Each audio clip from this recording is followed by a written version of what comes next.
Bastard children were born from lust and lies, men said. Their nature was wanton and treacherous. Once, Jon had meant to prove them wrong, to show his Lord Father he could be as good a true son as Robb Stark. The Thoughts of Jon Snow, A Storm of Swords, Chapter 73, Jon 10.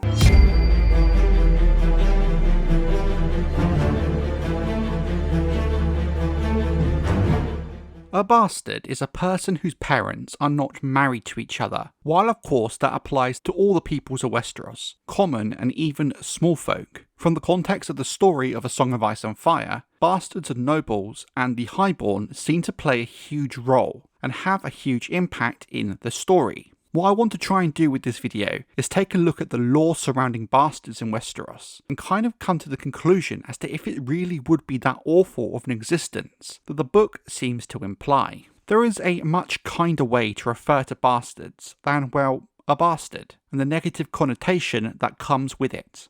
When it comes to acknowledged bastards, the term natural son or natural daughter tends to be used. There is a slight variation to these terms depending on who the bastard's parents are. Baseborn is used when talking about a bastard when one of their parents, more often than not their mother, is a member of the smallfolk. So while all bastards are bastards and natural children, the term baseborn is exclusively used for those with smallfolk origin on one side of their parentage. It's almost expected from a nobleman to have several bastard children, but there is an unwritten rule not to pry into the origins of said bastards, at least not publicly, leaving it to gossiping in dark corners, which will always occur.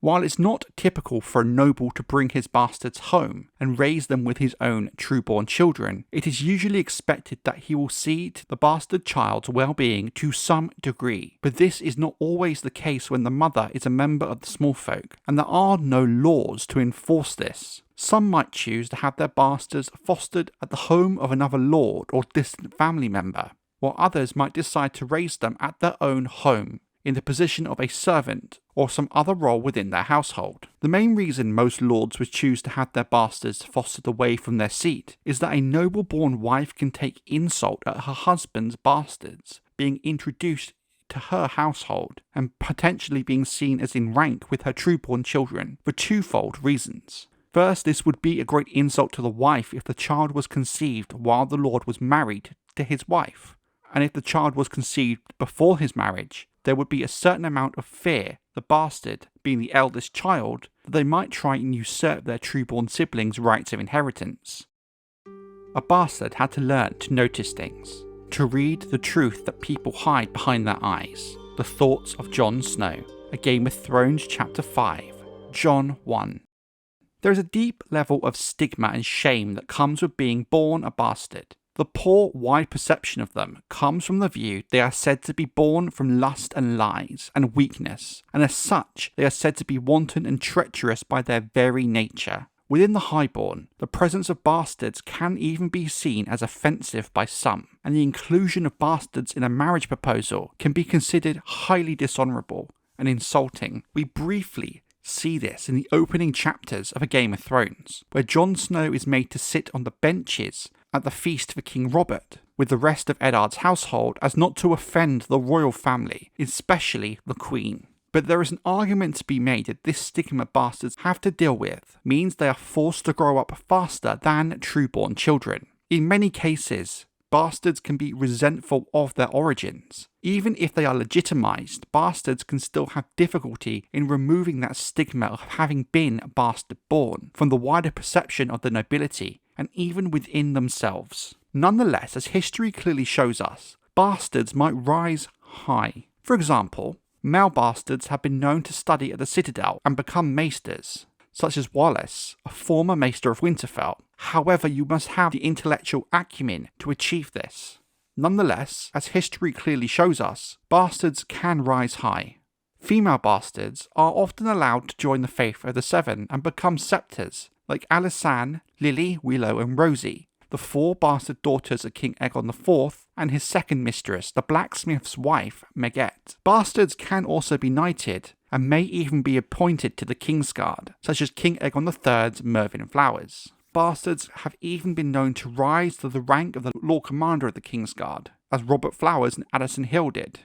And most famous of all, we have Brynden Rivers, Bloodraven, who of course not only became Hand of the King, but became Lord Commander of the Night's Watch. And of course, in A Storm of Swords, we see Jon Snow also become Lord Commander of the Watch. Stone was a bastard name in the Vale, as Snow was in the north, and Flowers in Highgarden. In each of the 7 kingdoms, custom had fashioned a surname for children born with no names of their own. The Thoughts of Catelyn Stark, A Game of Thrones, chapter 34, Catelyn 6. Bastards in Westeros can receive regional surnames by custom, not law. Therefore, there are countless bastards out there with these bastard names, and even more with no names at all. Around Blackwater Bay and in the Crown Lands, they often use waters. In Dawn, sand. In the Iron Islands, pike. In the north, snow. The Reach, flowers. The Riverlands, rivers. The Stormlands, storm. The Vale, stone. And in the Westerlands, hill. The pattern is the name is often linked to a key element of that region. It seems to be more commonly used among bastards with highborn parents, as these surnames are used to hold them apart from their parents' house. Some parents of bastard children may also have a secondary reason for bestowing a regional surname on their child, and sometimes that name is not related to the region at all. This might be the case with John Waters, whose descendants would go on to form House Longwaters. The family law held that Jon's mother, Aelena Targaryen, gave him the surname Waters in honour of his father, the famed Admiral Alan Velaryon. How much truth there is to this tale is not wholly clear, and the origin of the Waters name is highly disputed. A bastard might also choose a surname for themselves. Daemon Waters took the surname Blackfyre after his legitimization on his father, King Aegon IV's deathbed, also being granted lands somewhere in the Crown Lands near the Blackwater. Daemon in practice formed the new house Blackfyre, and while legitimized was still seen as a bastard by most. The surname a bastard receives appears to be connected more to the location the child is raised, and not necessarily born, though this is not a consistent rule. Because of this, bastards who are half-siblings might have completely different surnames. For example, King Robert Baratheon's eldest bastard, born and raised in the Vale, is Mya Stone, while his bastard from the Stormlands is called Edric Storm. However, whilst Aegor Rivers, another bastard of King Aegon IV, was raised at Stone Hedge in the Riverlands, his half-brother, Brynden, was also called Rivers, despite having lived at least the first few years of his life and most of his adult life with his mother at King's Landing in the Crown Lands. Given that he was named Rivers rather than Waters, this seems to have been personal preference from either Brynden or his mother. Then we have the interesting case of Oberyn Martell's 8 known bastard daughters, collectively called the Sand Snakes. They all have the surname Sand, even though the eldest, Obara, lived in Oldtown in the Reach during her early years,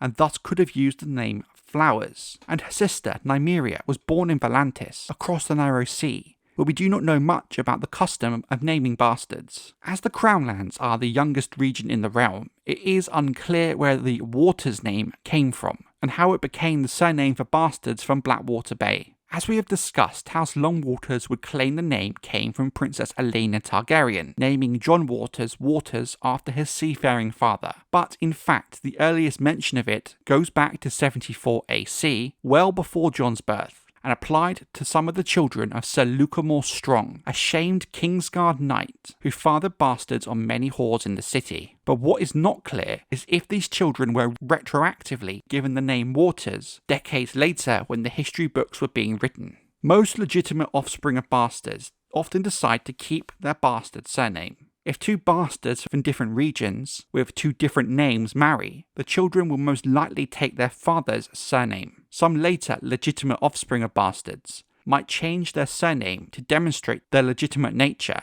and remove the bastard-born taint. As we've already discussed, a good example of this is the son of Aelena Targaryen, Jon Waters. Jon's true-born son changed his name from Waters to Longwaters after he was knighted, in an attempt to remove the taint of bastardy and to demonstrate he was of legitimate birth himself. His lordship was not a bastard anymore. Bolton, not Snow, the boy king on the Iron Throne, had made Lord Ramsay legitimate, giving him the right to use his lord father's name. Calling him Snow reminds him of his bastardy and sent him into a black rage. The thoughts of Reek. A Dance with Dragons, Chapter 12, Reek 1. At any point, the father of a bastard may acknowledge the child and bring him formally into his house, but this tends to happen very rarely. 3 of the most high-profile instances of this happening during the timeline of the main book is King Robert I Baratheon's acknowledgement of Edric Storm at his birth, although the boy was raised at Storm's End away from court as to not offend the Queen. It should also be noted that Robert's hand was kind of forced, given that Edric's mother was Delena Florent, a highborn lady. Lord Roose Bolton brought his bastard son Ramsay Snow to the Dreadfort following the death of his only trueborn son Domeric, albeit without acknowledging him directly. Lord Eddard Stark famously brought his bastard son back with him to Winterfell at the end of Robert's rebellion, with the identity of the boy's mother bringing lots of gossip and rumour for years to come. In very rare cases, an acknowledged bastard might even be considered to inherit a seat where no direct heirs can be found. But this doesn't just mean the direct line, but also cousins and other branches of the family, which is why this is such a rare occurrence. Some men are very open when it comes to their bastards, such as Oberyn Martell's Sand Snakes. Most are raised at the court of Sunspear, or several are even close to the heir of Prince Doran Martell, Princess Arianne. The Dornish are not greatly concerned about whether or not a child is trueborn or a bastard-born, especially not if the child was born to an acknowledged paramour. While Prince Oberyn's 4 eldest daughters were born of mothers of variable social situations and circumstances. For example, Obara's mother was a whore, Nymeria's mother a Valentine noblewoman, Tyenne's mother a scepter, and Sorella's mother a trader captain from the Summer Isles. They appear to have been treated no differently from Elia, Obara, Dora, and Loreza, the children he fathered on his recognised paramour, Ilaria Sand. Beside acknowledging bastards, they can also be legitimised. This power is usually reserved to monarchs alone. However, this is a very rare thing to happen. Some lords have directly petitioned the king to recognise a bastard, often in cases where they have no living legitimate children. Once a bastard is legitimised, this cannot be undone, even by another king's decree. A case of a bastard being legitimised due to lack of heirs and request from a lord can be seen during the Dance of the Dragons, when Queen Rhaenyra Targaryen legitimizes the brothers, Adam and Alan of Hull, as heirs of Corlys Velaryon. In the years after the dance, the young Lord Lionel Hightower and his former stepmother Samantha Tarly had several bastard children, because they were not allowed to marry. The children of Lord Lionel and Lady Samantha were rendered legitimate once a new High Septon allowed the couple to wed. Infamously, King Aegon IV legitimised all of his bastards on his deathbed, both those of highborn mothers, who were collectively known as the Great Bastards, and those who had been baseborn, many of which might never even have known about their legitimisation, given the sheer number of children the unworthy king fathered. This act by King Aegon eventually played a large role in several wars fought over the Iron Throne between the true-born descendants of King Aegon IV and his bastard offspring, the Blackfyres, in a total of 5 Blackfyre rebellions. The bastard-born have a few rights under law and custom, but when it comes to right of inheritance, like most of Westerosi law, there are no clear-cut laws, and some are even very vague. But generally speaking, a bastard may inherit if the father has no other true-born children or direct heirs to follow him. For example, in 299 AC, following the death of Lord Hallis Hornwood and his true-born son Darin, Hallis's natural son Lawrence Snow is considered a potential heir by House Stark. However, in order to inherit or be installed as heir, the bastard-born child will first have to be legitimised by royal decree. It is all very much a standard practice and has happened several times, but it's unclear whether a legitimised bastard would be placed in succession according to birth order or would be placed at the end after the true-born children. Bastards do not have the right to use the arms of the highborn family from which they descend, but recognised bastards, who take arms due to being noble or knighted, often, but not always, take the coat of arms of their father with the colours reversed, which is most iconically seen in the banner of House Blackfyre, being the reverse colours of the Targaryen dragon. A Ben Sinster is also sometimes added, as exemplified by Sir Brynden Rivers' sigil. Other bastards might choose to combine multiple sigils, as Aegor Rivers did by using the red stallion of his mother's house, House Bracken, and the dragon wings on the stallion's back to represent his Targaryen heritage and allegiance to House Blackfyre. Dragonseeds, they call them. It's not a thing to boast of, but it has happened, maybe perhaps more often than we would care to admit. Such children are cherished though. Jaehaerys the First Targaryen to his wife Alysanne on dragonseeds, fire and blood, Jaehaerys and Alysanne, their triumphs and tragedies. I do also think it's worth talking briefly about the concept of the dragonseeds, because they are almost their own subset of bastards. Dragonseeds are effectively Targaryen bastards that have been fathered by Targaryen princes in their youth, with a huge concentration of them on Dragonstone and in King's Landing, given these were both historically the seats of House Targaryen. Now, what I find most interesting about the dragonseeds is they seem to be more highly valued by their families and within society somewhat. For example, a child born a dragonseed was greatly valued, and the Targaryen prince in question would often grant the mothers generous gifts of gold, or silk, and lands, something that is not normally the case when it comes to a typical bastard.